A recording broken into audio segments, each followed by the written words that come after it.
أعوذ بالله من الشيطان الرجيم. بسم الله الرحمن الرحيم.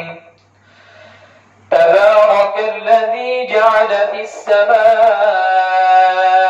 بروجا وجعل فيها سراجا وقمرا منيرا، وهو الذي جعل الليل والنهار خلفة لمن أراد أن يذكر أو أراد شكورا.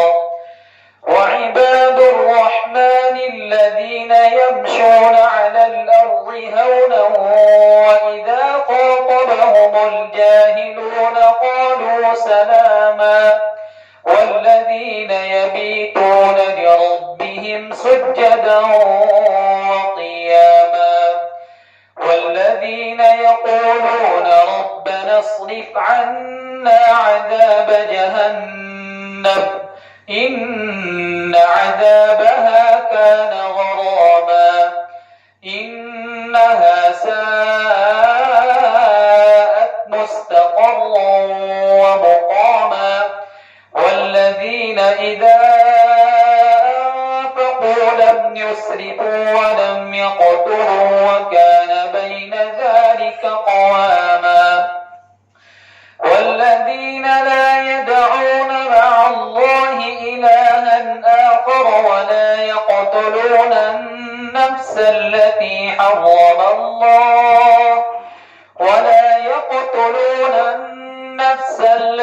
حرم الله إلا بالحق ولا يزنون، ومن يفعل ذلك يلقى أثاما يضاعف له العذاب يوم القيامة ويخلد فيه مهانا إلا من تاب وآمن وعمل عملا صالحا فأولئك يبدل الله سيئاتهم حسنات وكان الله غفورا رحيما.